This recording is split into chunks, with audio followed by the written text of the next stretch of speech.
ศไทยให้ความรู้คู่ความสุข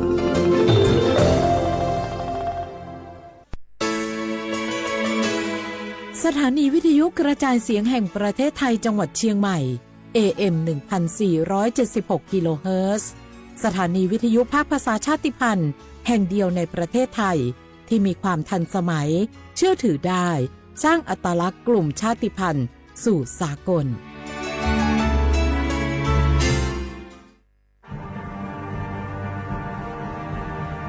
ชาติศาสนาและพระมหากษัตริย์สถาบันหลักของชาติที่อยู่กับสังคมไทยมาช้านานสถาบันพระมหากษัตริย์เป็นเสาหลักในการสร้างชาติให้เป็นปึกแผ่นเป็นศูนย์รวมจิตใจของปวงชนชาวไทยเป็นบ่อกเกิดของความรักความสามัคคีของคนในชาติเพื่อเป็นรากฐานให้ประเทศชาติมีความมั่นคงสืบมาจนถึงปัจจุบันรวมสร้างความภาคภูมิใจในความเสียสละของบรรพบุรุษไทยในการปกป้องพื้นแผ่นดินไทยโดยสำนักประชาสัมพันธ์เขต 3 กรมประชาสัมพันธ์บางคนเมื่ออยู่หลังพวงมาลัยเขากลายเป็นสิ่งนักซิ่งทันทีขับรถต้องเหยียบให้มิดต้องเร็วกว่าไกลแต่ยิ่งขับเร็วอุบัติเหตุก็เกิดขึ้นได้เร็วเพียงเสี้ยววินาทีการขับรถเร็วเกินกว่ากฎหมายกำหนดก่อให้เกิดอุบัติเหตุทางท้องถนนมีผู้บาดเจ็บและเสียชีวิตเป็นอันดับต้นๆในแต่ละปีเพื่อความปลอดภัยของตัวคุณเองและผู้ที่ใช้รถใช้ถนนร่วมกับคุณขับช้าๆแต่ถึงที่หมายชัวร์กันเถอะครับรู้รับปรับตัวฟื้นเร็วทั่วอย่างยั่งยืนปรารถนาดีจากสำนักประชาสัมพันธ์เขต 3 กรมประชาสัมพันธ์การล่อลวงบังคับขู่เข็นกักขังผู้หญิงหรือเด็กเพื่อการค้าประเวณีใช้แรงงานเยี่ยงทาสหรือเป็นขอทานล้วนแต่เข้าข่ายความผิดฐานค้ามนุษย์พบเห็นเบาะแสการกระทำผิดค้ามนุษย์แจ้งสายด่วนศูนย์ดำรงธรรม1567ตลอด24ชั่วโมงด้วยความปรารถนาดีจากกระทรวงมหาดไทยและมูลนิธิ World Childhood Foundation ในสมเด็จพระราชินีซิลเวียแห่งสวีเดน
เหมือซุงพี่น้องผู้ยินถ่อมเสียงใต้ตั้งเสียงกูก็กูกวนค่ะทบกันเนอตอนการภาษาความใต้ดีห้องปล่อยเสียงสวทเก่งใหม่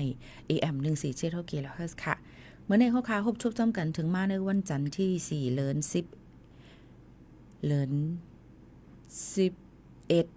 ต้องใจค่ะปีคเร็ด2เฮงปลาย24ปีใต้2เฮง1ปากปลาย18ปีก็จานเฮง3ปากปลาย86คู่ถึงมาเหลือน12เหมือสีขับในวันเมื่อในสิอยู่จอมขาวหมูขาวนุ่นสุภาวันเชื้อสารวินเป็นอุ้ยก่อเวเซปอแม่ปีน้องๆเขาจึงหนังไหนค่ะอ๋อพบทุกจอมกันดีในปีน้องเขาขับถอมในตั้งเรดิโอออมล้ม AM 1476กิโลเฮิรตซ์ AM 1476กิโลเฮิรตซ์ค่ะพี่น้องเขาค่ะขับถอมในตั้งออมล้มแล้วก็ถอมตั้งออนไลน์นะคะ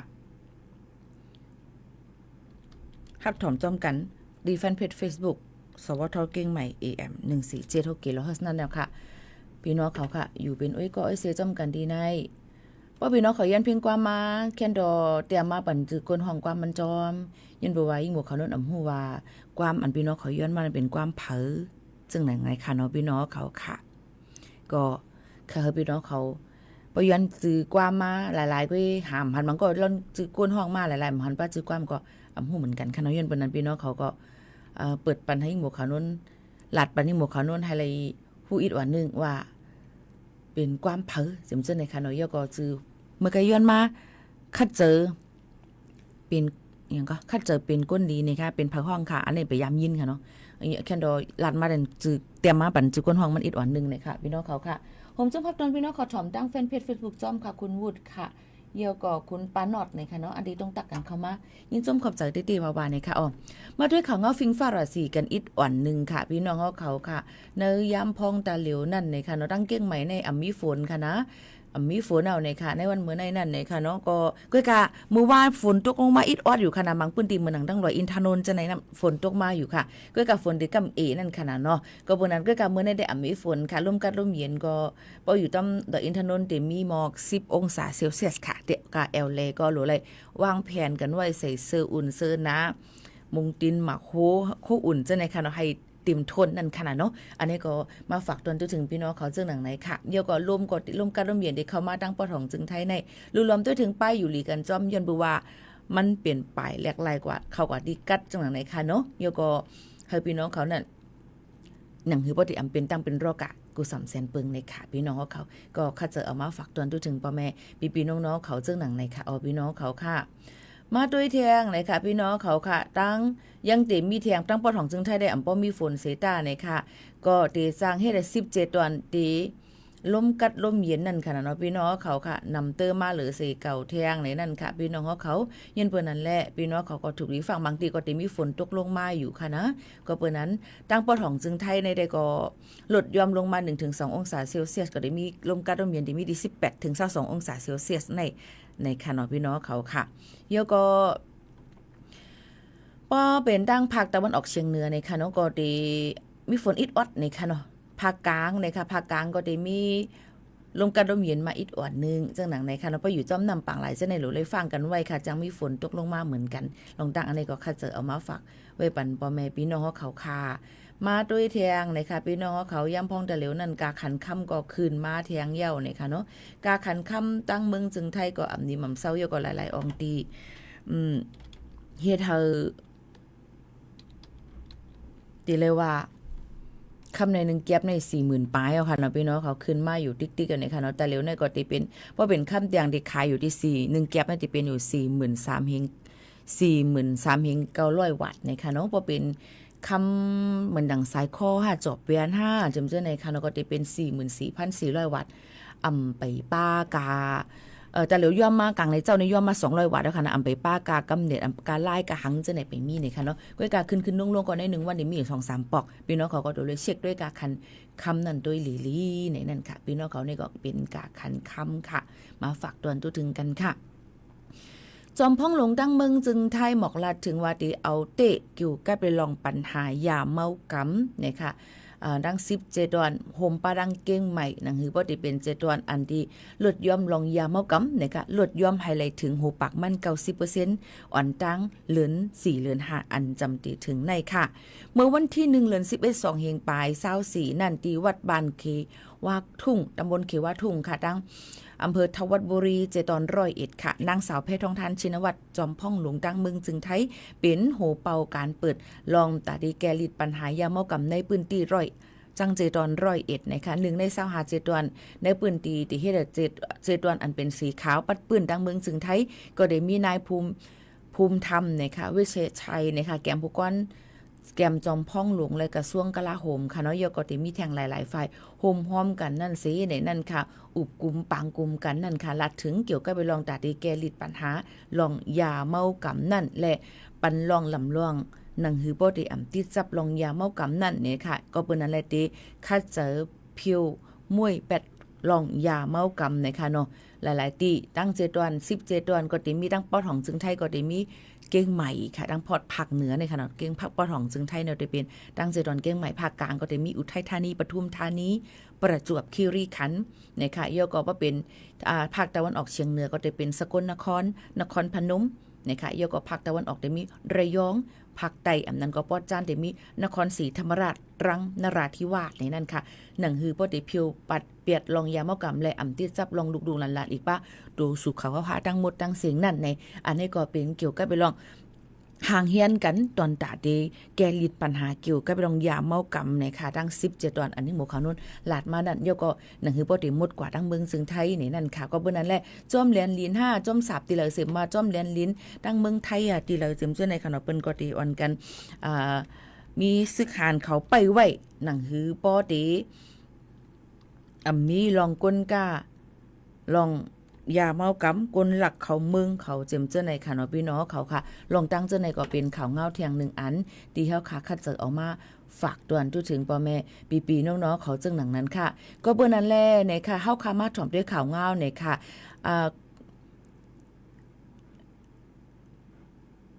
ทบยาเนี่ยค่ะเข้ากว่ากด7กดทัดได้เฮิรนไตหลังนึงที่ในหมู่บ้านเยปูซันเจตวนตั้งตาคิเล็กค่ะอันนี้ก็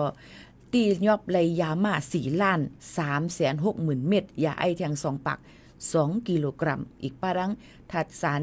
เคมีกาอันจังอันเปิ้นได้เอากว่าเฮ็ดลงยาเมากำนั่นแทงแล้วก็ไอลองตาดีกว่าเฮ็ดแทงยาเมากำโลในยาเมากำแทงนั่นตั้งนำตั้งหลายในนั่นค่ะย้อนเปิ้นนั้นและเจ้าหน้าที่ไผปักตาเพียวมวยยาเมากำตี30ตั้ง7วันตาขี้เล็กจึงเมืองโฮมตุ่มเมียนมานั่นในก็เลยเข้ากว่ากด7อองตีเก็บไว้ลงยาเมากำตีเฮิรนหลังนึงในหมู่บ้านเยปูซานในค่ะ100ต่อล้ำตาขี้เล็กในค่ะเอาพี่น้องเขาค่ะอันไหนในค่ะเนาะก็ได้มีคนอันกายยาเมากำในค่ะก็เปิ้นนั้นเลยลองตั้งเสื้อในก็กว่าตียอบไหลในค่ะยก็ยาตั้งหมดตั้งเสียงยามาใน4ล้านปลายเม็ดมันในค่ะเนาะยาไอแทง2ปักปลาย2กิโลกรัมยก็ยาทัดสันกิมิกาดาดีกว่าเฮ็ดยาเมากำทั้ง18 เกลอนนี่นั่นค่ะลงตั้งเจอในก็เปิ้นออกมาผักไว้ปันติเฮือนนั่นในค่ะคุยกันต้องเจอเตอ่ำเจอเต5ยก็ได้มีผู้เหลือเผออยู่ในตอนการลองตั้งเจอในเที่ยงในเปิ้นก็ได้คัดเจอออกสืบหายก็ล้ำยอบอยู่ในนั่นค่ะลองตั้งเจอในค่ะเนาะข่าวฮอดทางอันนึงจ้อมเรียนลินเหมือนกันค่ะนำเมษายมันก็หลุดยอมลงเหี่ยวค่ะเนาะยก็ได้มีคนอันก้าขายลดครึ่งนะคะห่างแห่นสูงกว่าดังเมืองโฮมตุ่มเมียนมาเจ้าหน้าที่ซึกหารลาดตระเวนก็พบทบเนี่ยตียอบไหลลดครึ่ง7ล้ำในค่ะจอมตีบ้านสันพักฮีแม่สาย7วันเก้งไฮในนั่นค่ะออดเจ้าไหนยืนเปิ้นอะไรลองตั้งเจ้าไหนก็อำว่าได้เป็นจึงหือก็ยาวก้นหลักกล้าขายการต่อส่งกันหลักเขาเมืองมาลองยาเมากำเจอในมันมีมาอยู่คือยันเปิ้นนั่นแหละเจ้าหน้าที่เปิ้นก็หนังหือบ่ได้ตียอบไหลเปิ้นก็อันกันกด7กดทัดด้วยนั่นค่ะเนาะพี่น้องเขาค่ะนี่ก็เอามาฝากตวนจนถึงพี่น้องเขาอยู่เฮาฟังกันไว้ในนั่นค่ะหนังหือบ่ได้กว่าย่าเปิ้นตียอบก็เฮ็ดให้มันถูกแม่นจำหนังปักเปิงหมายมีเตลีที่สุดค่ะนี่ก็คัดเจอเอามาฝากตวนจนถึงพี่น้องเขาจึงหนังไหลแทงค่ะเอาพี่น้องเขาค่ะหรือใจถ่อมได้เพียงความอันพี่น้องเขาย้อนกันเข้ามาคัดเจอเป็นก้นลีใจกองคำค่ะเนาะค่ะ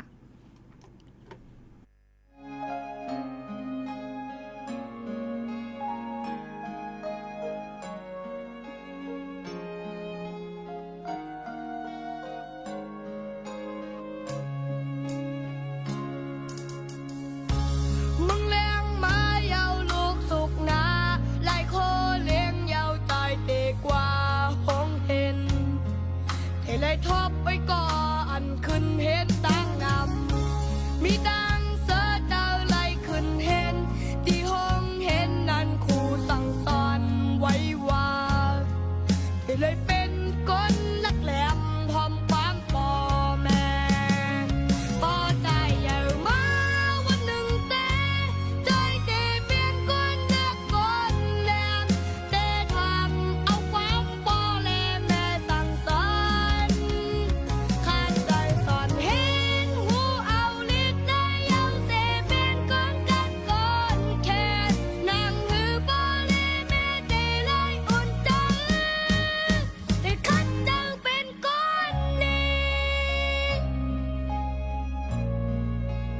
ค่ะพ่อแม่พี่น้องเขาค่ะคัดจะเป็นกุนลีค่ะพี่น้องเขาย้อนมาค่ะเนาะหมวกขนนเปิดปันอะไรเงี้ยถ่อมเยี่ยวค่ะนะพี่น้องเขาค่ะถ่อมจ้ำกันที่ในอยู่ในต้นการเฮาค่ะที่ในค่ะเนาะทบจ้ำกันสิพี่น้องเขาถ่อมตีแล้วตั้งไหลก็ต้องตักกันเขามาไล่ปันแห้งเจอกันไล่นั่นค่ะเนาะพี่น้องเขาค่ะก็มาฝากตอนทุกถึงพ่อแม่พี่ๆน้องๆเขากูกนตั้งหมดตั้งเสียงซึ่งหนังไหนค่ะอ๋อพี่น้องเขาค่ะถามตัวนี่ค่ะเมื่อไกลพี่น้องเขาถามมาว่าอยู่เมืองไทยมา30ปีจ่องที่ไรไหวไทยถามว่าพี่น้องเขาอยู่30ปีนั่นพี่น้องเขามีไหวอีหยังพ่องเมื่อไกลเขาถามพี่น้องเขามีมาค่ะเนาะอยู่เมืองไทย30ปีจ่องไรไหวไทยจ่องไรไหวอีหยังถามว่าพี่น้องเขามาได้30ปีเฮ็ดมาไหวอีหยังไรไหวอีพ่องอยู่ใน30ปีนั่งเมืองจึงไทยในพี่น้องเขาเฮ็ดวัดไหวอีสังพ่องกำในเพราะว่าพี่น้องเขามีวัดไหวอีหังก็รู้เลยต้องมันเขาตะล่าหว่างอันที่เปิ้นตำวางไว้ว่าเฮาขาดต้องได้เลยอ้นสัญชาติไร5เฮาเขามามือปีไหลเฮาเกิดตีแล้วเจอคืออีสังเจมจังได๋ค่ะอ๋อบ่ถามมีหมู่ขาวนวลไว้อยู่เมืองไทย30ปีไลไหวอีหยังพองเลยมีขอตอบปันค่ะย้อนบ่ว่าสู่เจ้าเยี่ยมหัวสู่เจ้ามีไว้วัดไหวอีหังข้าก็จังตอบบันไรว่าข้าเดียวตอบบันอะไรไว้อันนั้นไว้อันไหนก็เปิ้สู่เจ้าลาดค่ะรู้ว่าสู่เจ้ามีไว้วัดไหวอีสังย้อนเปิ้นนั่นแหละเฮาตัวเฮาเตเลยฮู้ว่าเฮามีไว้วัดไว้อีสังก่อนเพราะค่ะมีวัดไว้อีสังถามข้ามาอะไรค่ะว่าข้ามีไว้วัดไว้อันไหนข้าอะไรอีหยังจังหือพองละลาดมาถามมาจังได๋อันนี้มันกว้างแฮงน่ะเขาว่าเมืองไทย30ปีเตเลยวัดไทยอยู่ค่ะวัดหางพองข้ามจังตอบปันค่ะอันไหนก็เปิ้นนั้นพี่น้องเขาแค่ดอสุนเลยสุนเป็นตัวสะเก่ามีค่ะเนาะเดี๋ยวเลยตัวว่าตัวสะเก่ามีไว้วัดไว้อีสังวัดเขียวขอบเลี้ยงวัดปืนที่สูงวัดพาสปอร์ตต่างดาวถาวรวัดพื้นที่บัตรบุคคลไม่มีสถานะทางทะเบียนบัตร10ปีในวัด10ปีในมีไว้วัด10ปีในตั้งน้ำมันเป็น0ในเป็น089ในกลางมันจังหือนะคะ6มีตั้งน้ำมันเป็นจังหือเลยเพราะว่ามีไว้เจอนั่นในอำว่าเป็น6เป็น8เป็นอีทางปี7จังได๋ค่ะเนาะพี่น้องเขาอันมีอยู่นั่น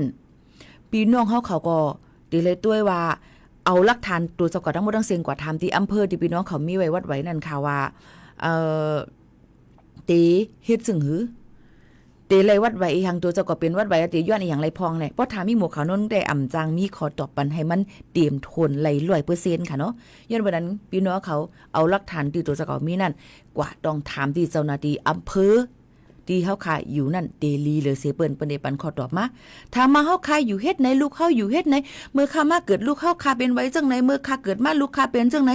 เมื่อข้าเกิดลูกข้าใส่ชื่ออันไหนเผื่อกำไดมาข้าเปลี่ยนเป็นชื่ออันไหนเจอไหนแม่เลียวกันก้อยกะอ่ำใจจื้อเลียวกันก็เปิ้นได้บ่ได้บ่เป็นบ่แม่เลียวกันก้อยกะสังว่าพี่น้องเขาว่าเป็นแม่เกิดมันเตเนี่ยก็กว่าตรวจ DNA กว่าตรวจ DNA ตอนแต่นี้ก็ด้วยเซลล์เนื้อน่ะก้นเฮาคานั่นว่าจ่องมันจะบ่แม่ลูกกันเตจังหนังไหนค่ะก็ได้มีกายหยับมันกะเสียงมันติหงยาอันนี้ค่ะเนาะลองตั้งชื่อในมันติย่อยย่ำเนี่ยก็เปิ้นนั้นแค่นดอกพี่น้องเขานั่นคัดเจอป่องเจอตอนดัดศูนย์ในศูนย์เป็นวัดไว้พี่น้องเขามีนั่นเลือกเจออันมันหลีที่สุดตอนดัดพี่น้องเขาอย่าก็อย่าไปใส่หลายอันใจหลายอันนิ้วมือมันเด็กก็ซ่อนกันเด็กก็ซ้ำกันกาใครเฮ็ดค่ะละนิ้วมือค่ะลายมือมันตื่นเหมือนกันยันเบอร์นั้นเลยมันเด็กขึ้นมาตั้งหน้าจอคอมพิวเตอร์นั้นก็เร็วว่าก็ในยามมีจื่อก็นั่นก็เร็กที่เป็นฉะนั้นย้อนเบอร์นั้นพี่น้องเขาเดี๋ยวเลยลึกเจอวัดไว้อันใดอันนึงให้มันเตรียมทวนกุ้ยเดี๋ยวก็ถามมาว่าวัดไว้พี่น้องเฮียงการยันเมืองจ่องไปเฮ็ดปันตาเร็วไปมีตื้อตั้งเพราะว่ามีเหย้าเปิ้นเตเฮ็ดเหย้าเตมาปืนเผาปันพ่อแม่ปีๆน้องๆเขาอยู่ห่างค่ะเตมาฝากตวนจู่ถึงพี่น้องเขาเตว่ากำเหลวนั่นในค่ะพี่น้องเขาลงดังเจอในค่ะเนาะนี่ก็เอามาฝากตอนจู่ถึงกูก็ให้เลยฮับพูดจ้อมกันเจอหนังในค่ะออกพี่น้องเขาค่ะสืบเลือเลยใจชมได้เพียงความอันย้อนกันเข้ามาน้ำตากึ่งมึงในค่ะเนาะน้ำตากึ่งมึงค่ะย้อนเพียงความกันเข้ามาเดี๋ยวก็ตึกเป็นเมื่อจำเจในก็มาติเปิดปันกันเนาะแต่เร็วถอมได้น้ำตากึ่งมึงกันก่อนค่ะ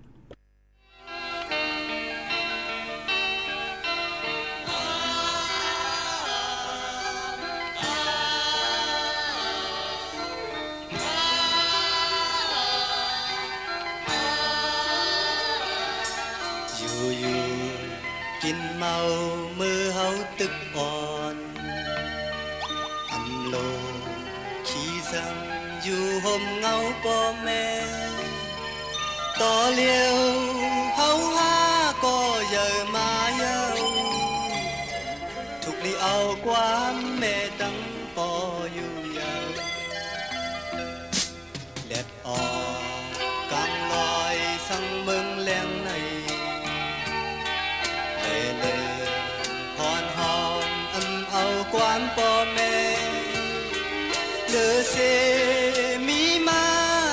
ายอ่อนก็หนึ่งกลุ่มเลยให้จอมกูวันคำอยู่ยาวน้ำตาขึ้นเมืองตัวกบลูกชายพายอ่อนมันกินพินเผือกมือช้อมโกนมือโกนเริ่มอยู่ยาวกลุ่มเลยตาน้ำตาตกจอมลูกชายอ่อนมันน้ำตาหยดตกช้อมเลยลูกชายพายอ่อนมันความแม่สั่งมีมาก็ลูกชายสั่งเอาอยากเจอจอมน้ำตาตกจอมลูกชายอ่อนมันอยู่กินเมามือเฮาตึกอ่อนอันโลขี้สั่งอยู่ห่มเงาพ่อแม่ต่อเลี้ยวเฮาหาก็อย่ามาเย้าถูกลีเอาความปอตั้งแม่อยู่ยาว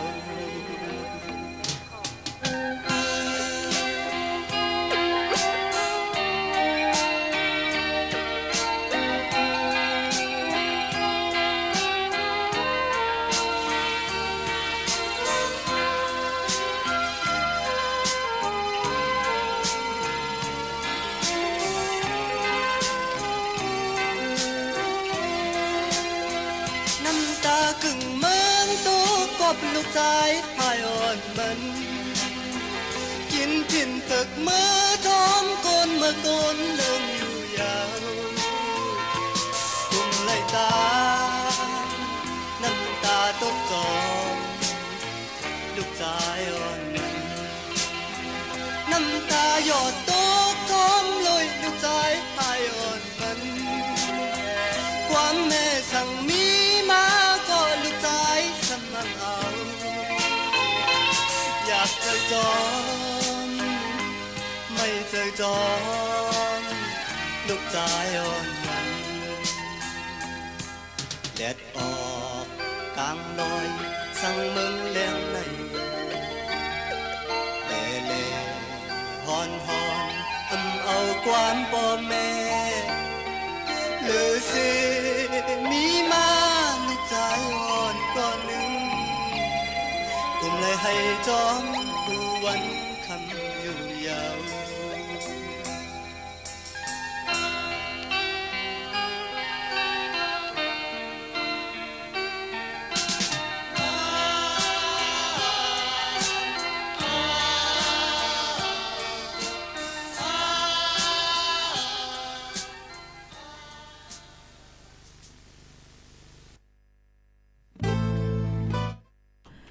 ค่ะพี่น้องเขาค่ะเลยหรือใจถ่อมด้วยเพลงความกว่าเย้าค่ะนะเย้าข่าวมาด้วยค่ะพี่น้องของดังเจดอนเก้งใหม่แต่เหลียวก็ที่ค้างเฮียนกันไว้ตอนตาดีเพียวปัดล่างเฮาหมดเสยเสียนเสยตอนตาดีห้องหับผู้เดมาแอลแล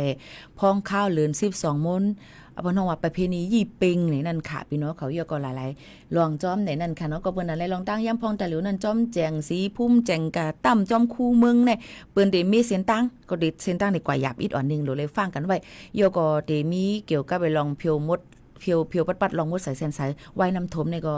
เอาวันเมืองหวยหังเนี่ยเนาะนี่ค่ะเนาะพี่น้องเขาค่ะอันนี้ก็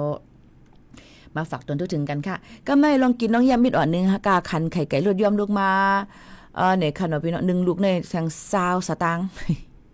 หรือว่ายอมลงมานำเนี่ยนะคะนะกาคันไข่ไก่ลวดยอมลงมาเนี่ยค่ะตาเหลียวเนี่ยค่ะเนาะก็การซึ่งคือกะหรี่ตีนึงแลตีนึงกาคันก็ติ่มเหมือนกันขึ้นมาเนี่ยอันขึ้นอยู่เมี้ยวนึงก็คือกาเฮียงกาเฮาค่ะเนี่ยมันอ่ำขึ้นเซปอกในนั่นค่ะอ่ำขึ้นเนี่ยค่ะเนาะเพิ่นลาด้วยว่าตีไลวัน400วัตต์เนี่ยก็ตาเหลียวก็เย็นสีเย็นซอยมาไปฮู้ว่าดีเปลี่ยนไปแลกๆจึงหือลองกวดอันเป็นจุ่มพองตางเหตุการเมืองในเนี่ยก็ลาดไว้มือป้องเตลงลึกตังนั่นเนี่ยค่ะเนาะเพิ่นก็ตีว่าเฮาติเฮ็ดจังนั้นน่ะแต่แล้วเนี่ยเงิน 10,000 วัตต์ตอนน่ะคนไทยอาศัก16ปลายขึ้นเนื้อเนี่ยขายย่ำไรอ่ะค่ะที่หีเที่ยงลงหีก็ไรค่ะบ่คำว่าได้อยู่ในเป็นก้นบัตรคนจนบัตรสวัสดิการแห่งรัฐว่าเลยเป็นก้นในตุกคิดตาว่าเอ้ามื้อนั้นสุราษฎร์ว่าสุ่มได้ว่าป้าเรื่องไหนสุว่าเพราะอาศัก16ขึ้นเนื้อในไรหมดดูเนี่ยตาลีใครก่อนเนี่ยกลางเจยให้กำค่ะแล้วเนาะเนี่ยไปไล่ค่ะ 10,000เนี่ยก็ไปไล่ลงเส้นสายไม้ไว้ก็ไปไล่ลีจะลำเนี่ยค่ะเยอะก็ไม่ กาไฟฟ้าในเปิ้นติลดยอมลงมาจังนั้นจังไหนวะค่าเฮือนค่าก่อมไล่1 เดือน 4,000 ปลายพี่น้องเขาวนดูเงินเดือนค่าไข่กะเป็นกึ่งนะคะเนาะหยับน่ะอยู่เมืองไทยในก็มันก็ว่าอยู่เมืองไทยในไงเนี่ยค่ะว่าตอนดาแห่งการยันเมืองค่ะอยู่เมืองไทยในเนี่ยมันก็ว่าอยู่เฮือนเฮาเมืองเฮาในเปิ้นเก็บขวัญเปิ้นเก็บกันนั่นกันได้เปิ้นเก็บขวัญเมืองเฮาในเปิ้นหมอเก็บค่ะลูกเปิ้นก็เลยลาดเอาหลอกเงินกันนี่ก็ลาดเอาเก็บขวัญกาวัวกาควายซื้อลดเครื่องสูมีหลายลำกาสูมีหลายลำเปิ้นก็เก็บขวัญเอากำซื้อให้ในดองใจค่ะย้อนเปิ้นนั้นป้อเป็นเมืองหนังเมืองไทยไหนๆก็ซื้อดังกินเนี่ยเขาซอยเอาตัวเขาซอยมา1 ถุงเปิ้นบ่เก็บขวัญมันปานในนั้นน่ะเปิ้นเวลาเท่ากำซื้อ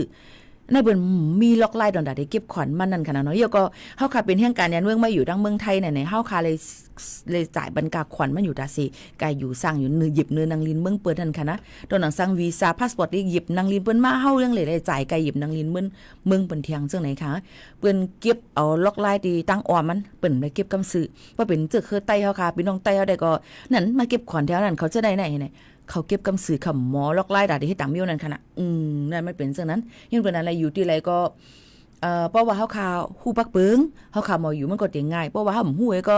เปิ้นว่าหือก็ว่าจังนั้นจอมเปิ้นเปิ้นว่าอันนั้นก็ใจอันนั้นก็อันมาหลายอันไหนมาหลายอันนั้นเมียน่ะปิงหยังฉี่น่ะนั่นแช่เนี่ยค่ะเนาะอย่าไปพุ่มแตบตัดเสียนใจกันนั้นกุ้ยเนี่ยค่ะเฮาขาดรู้เลยด้วยก่อนว่าอันมันลัดอันมีดีกว่าที่มามันจึงหือพองเดี๋ยวก็เฮาขาดถูกเลยอยู่มันหมอกกาหือจึงหนังในค่ะเนาะอันนี้ลองดังในก็ลำลองเหมือนกันเนี่ยค่ะพี่น้องเขาค่ะเดี๋ยวก็มาด้วยค่ะพี่น้องเขาค่ะลองตั้งขี้เงาในจ่องพี่น้องเขายามเป็นยิ่งมัวเขาล้นก็เป็นค่ะนะเป็นขี้เงาเนี่ยมีไผ่ยามเป็นลองตั้งเป็นขี้เงาในเนี่ยค่ะเนาะลองใครอยู่ก็เหลียวในเป็นเพอันเดเรเหมือนหนังหลุดเลี้ยนยา15 เลี้ยนลองขี้เงาอันถ้าเป็นอยู่ก็เหลียวนะมังปองกำไข่ไฮกำไข่โคกำอยู่เงาจะไหนมันกว่าแตกเนื่องกันตั้งอันก้นหลุดเลี้ยนยาหมอก15 เลี้ยนต่อ1 วันค่ะเนาะอันนั้นก็กินเหล้า1 วัน 6 ก๊อกนี่ค่ะว่ะลองตั้งอันไหนมันก็แตกเนื่องกันหลายย้อนเปิ้นอะไรอย่าไปขี้เงาในนั้นค่ะพี่น้องก็ขี้เงามากะหลุดเลี้ยนยาให้กะกินเหล้าได้1 เข็นโฮมล้อกันกว่าที่เฮาก็วันนั้นแหละตีเท่าไว้อาศักก็ตีปอดค่ะพี่น้องเขาก็เปิ้นนั้นก็เนาะค่ะมีไผก็ไหลตีเลยบีดังเสื้ออยู่ดาสิก็เนาะค่ะมีไผก็ไหลตีลองขี้เงาอยู่ดาสิก็เนาะค่ะมีก็ไหลตีตุกค่าอยู่ดาสิยืนเปิ้นนั้นแหละเฮาเขาไว้เจอลีในนั้นค่ะวนสอนลองลีกูลองก็ตีลีมาค่ะพี่น้องเขาก็มาฝากตอนถึงพี่น้องเขาจังหนังไหนค่ะนะสืบเลือเลยใจถ่อมด้วยเพียงความหมันหูถูกใจอันพี่น้องเขาย้อนกันเข้ามาตึกเป็นมื้ออันว่านั้นค่ะก็ห้องเป็นใจเมาคือก็เตรียมเป็นเลือนผู้ค่ะเนาะ10 มินถอมจำกันค่ะ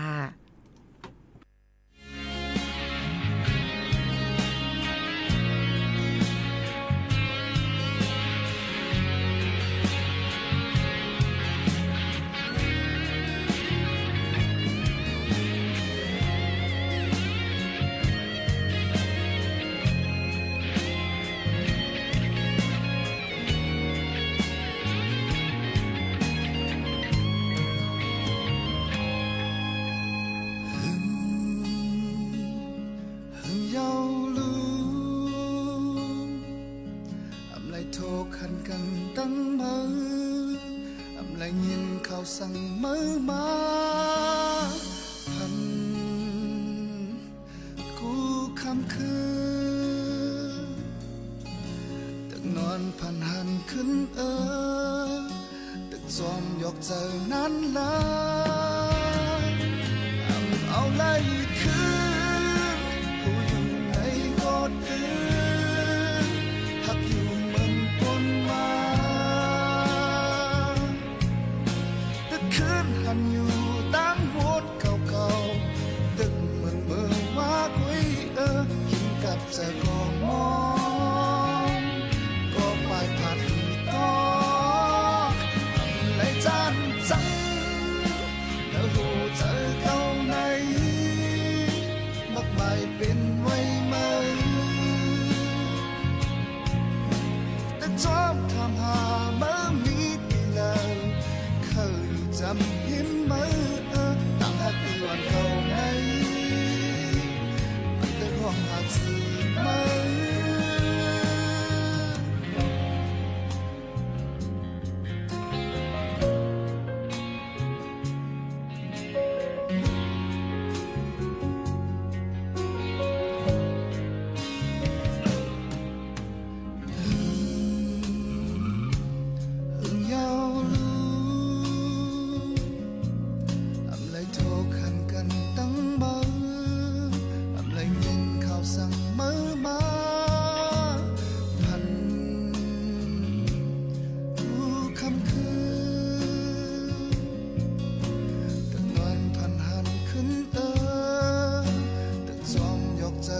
กันแล้ว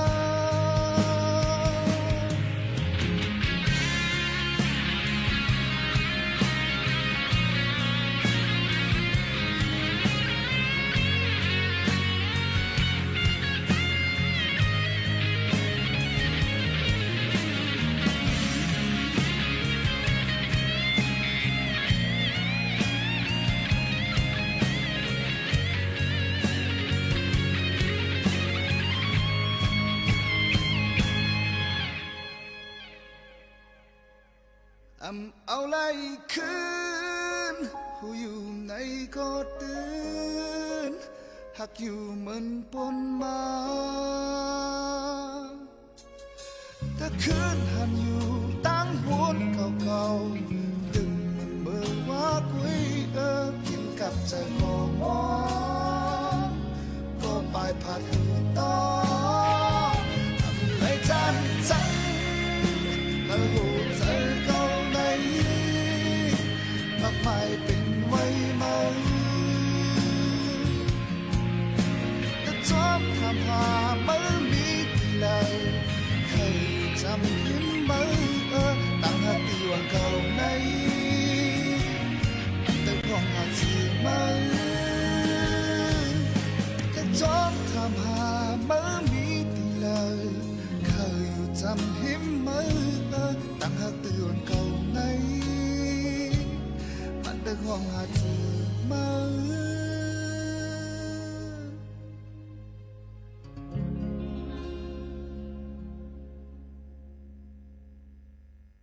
ค่ะตึกเป็นเมื่อเนี่ยค่ะอันนี้ก็มีสังเจมว่าปรากฏเฮาค่ะวนลองเสียอันนั้นเฮาค่ะเลยมักมันไว้เสียลองๆนั่นนี่มันก็ตึกที่เป็นเมื่ออยู่อำหึงสังเฮาก็ตื่นผาดยันกันเสียตาก็อำหึงสังเฮาก็ตื่นดี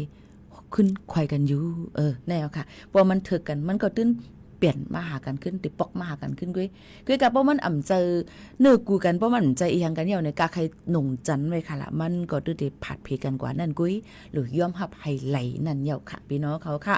ทอมด้วยข่าวเงากันอิดอ่อนนึงค่ะพี่น้องเขาเทียงอิดอีไฟไหม้หิมเสียงล้าน VH เนี่ยค่ะ KTVD เว้งหมู่เจเนี่ยค่ะอันนี้เอามาดีจุ่มขับผู้ใดฮอกค่ะเนาะอันนี้ข่าวอันไหนค่ะเนาะมาด้วยค่ะว่ามันเป็นไว้ซึ่งหือพองในค่ะในก็เมื่อวันที่3เดือน11 2เฮงไป24ย่ำกลางวันหมอก12โมงไผไม่ห้องนอนกวนเหตุการณ์ที่ห้าน VH ในก็ KTV ปอกก้องมูตรงเว้งหมู่เจจึงใต้ปอดห้องแลนลินใต้เขในค่ะพี่น้องเขา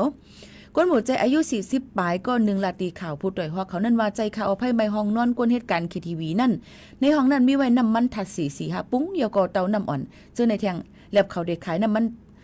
จากคือก็อำหูก้นอยู่ที่ห้องนอนนั่นและลองในเสเฮ็ดเธอไม่ในก็ไปหู้ไล่โคของในห้องนั้นอ่ำตั้นเลยอีสังเสอิดในนั่นค่ะอีกเนื้อลองไพ่ไม้นั่นเสียย้อนสังแลมไม้ย่อก็ลูซุมตังหมดมีกะหือในเจ้าในย่ำไปหู้ข้อมูลหูย่อยมันแต่โตในนั่นค่ะอันนี้ก็เพไฟในก็หลู่เลยฟังกันไว้จอมเตว่าในค่ะเนาะพี่น้องเขาค่ะลองตั้งเสื้อในค่ะเนาะก็ข้าจะเอามาฝากตวนจู้ถึงพี่น้องเขาในตอนการเนาะค่ะซึ่งหนังในค่ะพี่น้องเขายังมีแทงในนั่นค่ะพี่น้องเขาค่ะเปิ้นก็เตห่างเฮียนกันจัดพลอยหลู่ไผเตียนในนั่นค่ะเราเจ้าหนังในค่ะเยี่ยวก็เตมีแทงปอยหลู่สั่งกันกระถินกันในจัวกาวงๆในตัวพอถึงเดือน12ม้นค่ะพี่น้องเขาก็เปิ้นนั้นพี่น้องเขาเพราะว่าไผเตียนว่าเดือน12ม้นได้ในทางเมืองจึงไทยเปิ้นก็เตมีปล่อยหมักแตกหมกแตกปล่อยห้งไผมินจับไผเตียนจะในหลู่เลยฟังกันไว้ลองไผใหม่เพกึ่งกลางนี่ค่ะลองไผในมันดีกูเนี่ยในค่ะเนาะลองตั้งเสื้อในพี่น้องเขาหลู่เลยฟังกันไว้เยี่ยวก็เปิ้นฟังกันไว้ลองตาเดขายตาเดขายลองหมักแตกหมกแตกในเพราะว่าอ่ำเลยย้อนคว้างเปิ้นอ่ำปันขายในค่ะเนาะเยอะก็รู้เลยรู้ล้อมด้วยถึงลูกอ่อนเฮาค่ะจ้อมกูจังก็ซื้อหมักแตกหมกแตกมาให้เป็นเพเลียนอ่ำหมอเลียนน่ะเนี่ยมือปูดว่าเข้าตาว่าพ่งใส่ตาว่าถึงอสักสายใจไรว่าเจิมเจ้าในค่ะเนาะลองตั้งเจ้าในก็ใครย้อนฝากฟังไว้ปันพี่น้องเขาเจ้าหนังในจ้อมในค่ะเอาพี่น้องเขาค่ะถอมด้วยเพียงความแทง1หูที่พี่น้องเขาย้อนกันเข้ามาทางแฟนเพจ Facebook สวทเก่งใหม่ AM 147กิโลเฮิรตซ์ค่ะน้ำตาก็ใจอ่ำปันตกลิ้นในค่ะเพียงหัวในที่เป็นใจเสลือนออกมาห้องมือค่ะเนาะเฮาคำว่า10นี้ถอมจ้อมกันค่ะอ๋อ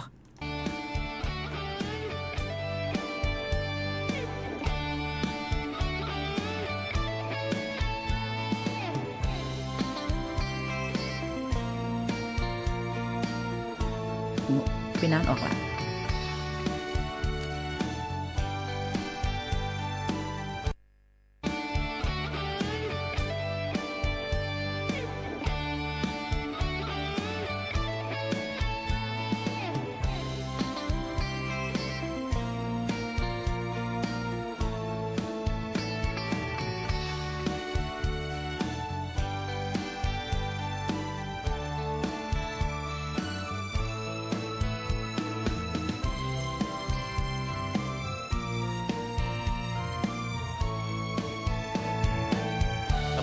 สิตาก็เลยหญ้าเยาก็เว้ย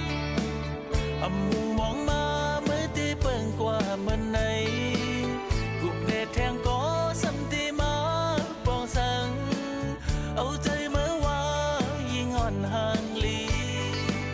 เป็นหือมาก็ใจอำขี้เยากบกวยตาผู้หญิงใน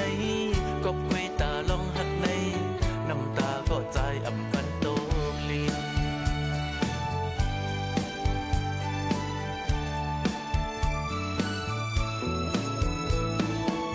เจ็บมืออ่อนตั้งมือมาจูใจกวยนาถึงโตเหลียวก็เคยไปกว่ากบมืออำจังว่าเยาลำใจมืออำเลยโคเลยยุ่มเลยปอดถูกเจอในสิ่งให้ใจเตเมื่ออยากกูยินกบกวยตาผู้หญิงในกบกวยตาลองหักในน้ำตาตัวใจอำปันโตลินเป็นคือก็โลยัดน้ำจอมเป็นคือก็โลคันใจลืมว่าไกลไกลไปลึกลึกเฮาเลยหลับตายันคิดกว่านาสิเลเพราะว่าลืมเลยตั้งหลังตาตีสีเตใจหือวนเสือใจเยาขาดเลสาไว้ใจหือจอมสืบเสียไปว่าอีลูใจอำทามหาเปิ้นแปดเท่าเป็ดเตอำเสียลายกบกวยตาผู้หญิงในกบกวยตาลองหักในน้ำตาก็ใจอำปันโตลิน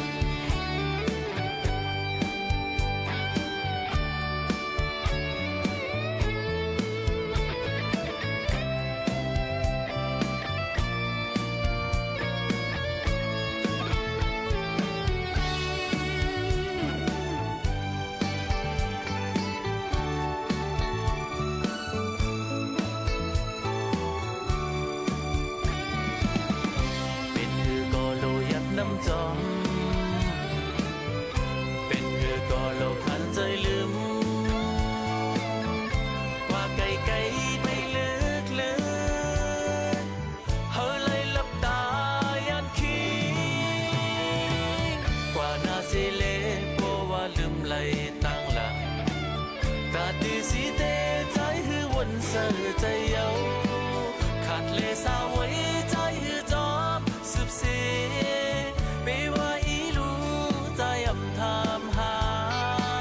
เปิ้นแปดเท่าเป็ดเตอำสีลายกบกวยตาผู้หญิงในกบกวยตาลองหักในน้ำตาก็ใจอำปันโตลิน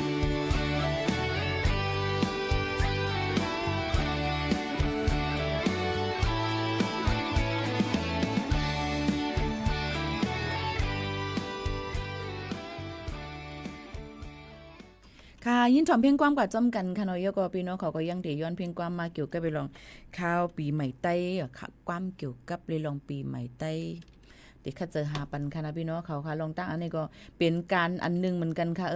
ดอนตาที่ให้ค่าหาเพลงความในค่ะนะมันโตๆค่ะเนาะมาสมมาโตมาลองมาโตอย่างอีหยังก็เพิ่นว่ากันเนี่ยสลอมมาโตนะคะเดี๋ยวเลยข้าเจอหาค่ะในความปีใหม่ไต้ในค่ะเนาะก้อยกาจึงหือกอลีค่ะจำนำก็ได้มีอยู่กรุงเทพเซฟทอมอยู่ค่ะยินโจมค่ะแต่เหลียวในโจกะเดกะถอมปื้นหูตั้งหาในโจข้าวยามเต็มหมดเลยค่ะกะหาไว้เพ่งความก่อนค่ะนะป้อมหาไว้ในมันตีหยาบตอนตาโมขาวนุ่นค่ะเนาะ มีหลายพวงออกมาปันอินค่ะลูกความปีใหม่ไต้เนี่ยความปีใหม่ไต้นะคะว่าโหไลโกไลนะคะว่านะ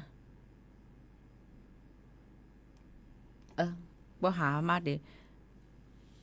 จือเก่งคำอ๋อค่ะยินจมขอบใจอย่านำค่ะกำเนิดเฮาค่ะมาตัวอิดอ่อนนึงค่ะพ่อแม่พี่ๆน้องๆเขาตั้งกินอันปันแห้งปอดเนี่ยก็ลำลองตอนตาเฮาค่ะนะพี่น้องเขาค่ะอันปันอาหาราตาปอดอันก้นเจอมีใครมีป้ายอยู่ลีปอดเก็ดแข็งนั่นในถูกดีกินนั่นก็ได้มีอีสังพองก็เลยกินหมักแก้มคองหมักแอปเปิ้ลในค่ะหมักแอปเปิ้ลเนี่ยมันเป็นหมักไม่อันมีธาตุวิตามินซีมีเส้นใยสูงมีไฟเบอร์สูงในค่ะเนาะเบต้าแคโรทีนสูงในค่ะแต่เฮ็ดให้เฮาค่ะอยู่ลี เพิ่มเติมปันแห้งปอดไหลก็กะว่าเฮาขาเลยล่างให้หมดใส่เส้นใส่จ่องแกมากินสั่งเป็นแล้วก็ล่างเข้มๆอย่าก็อย่าไปปอกเปลือกมากินปลาปึกมันค่ะตีลีค่ะนะหมากแอปเปิ้ลหมากแกมของเนี่ยค่ะเนาะยก็โหปึกแรงอำนั้นก็โหใช้เท้าเนี่ยค่ะโหจะแครอทนั่นน่ะโหปึกแรงนะคะพี่น้องของนั้นก็แครอทนะคะเนาะมันก็จะมีเบต้าแคโรทีนวิตามิน A สูงไว้ค่ะที่เฮ็ดให้มันหลั่งสารก้องในอันเข้ากันในปอดเฮาค่ะนั่นไหลก็ได้ลีค่ะเนาะยก็ได้มีขิงนะคะยก็รังนกหางนกก็ได้ลีขิงก็เป็นยาอันลีดอนตาหลอดร่วมเทยเจอค่ะยก็แตงหอมก็ได้มีวิตามินค่ะเนาะยก็ได้มีแทงผักกาดหมอกค่ะในก็ได้มีมันหนังพอกรีในขณะที่เฮ็ดกังเป็นตั้งเป็นแก่นซาแล้วก็มีวิตามินซีสูงค่ะกาแฟนะคะพี่น้องเขาค่ะกินให้กึ่งงามเหมือนตั้งเฮาอย่าไปกินน้ำป่นตีนนั่นเพียวค่ะนะเฮ็ดจึงหมู่เขานู่นมื้อว่าในกะลิก็ร้านคาเฟ่นี่ค่ะว่านั่งเก่งลาวอย่างจังได๋กิน 2-3 ติพอกัน1ติป้อมซื้อหำไร1ก้อน1กวักนี่ค่ะว่ากินกาแฟ 3-4 กวักตาตังดังขึ้นเลยรับเลยนอนค่ะพี่น้องเขาหรือกินน้ำเป้งป้อให้มันกึ่งงามกันตั้งเฮาก็นี่ค่ะผักหมี่ฮ้อในนั่นค่ะแล้วก็ปีพรหลีแล้วก็น้ำปั่นแทงแห้งปอดในนั่นค่ะโหปึกข้าวมาแก้มควงน้ำเสื้อในค่ะเนาะแล้วก็พี่น้องเขาค่ะกูลองเสื้อในนะคะอะโวคาโดก็ลีเหมือนกันในค่ะเนาะก้อยกาซึ่งก็ลีกินได้อย่าไปกินน้ำล้นป่นเลยเนี่ยเพียวนี่ค่ะก็มาแต่มีบ่น้ำเกลือหวานสูงว่าจึงนั้นจึงในว่าได้หยาบตอนตาเฮาขานั่นแทงในค่ะเนาะพี่น้องเขาก้อยกาลองตั้งเสื้อในเฮาขาดูเลยกินให้มันกึ่งแลบกันตั้งเฮาขานั่นกุ้ยนี่ค่ะมาฝากตอนทุกถึงกูก็ค่ะผัดยันพี่น้องเขามือกว่าก่อนเดียวค่ะนะส่งขึ้นมาโฮมมาทบซ้ำกันเที่ยงค่ะอ้อไม่ซุ้มค่ะ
เราจะได้ทุกวัน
ขณะที่ภาคใต้เฝ้าระวังฝนตกหนักหลายพื้นที่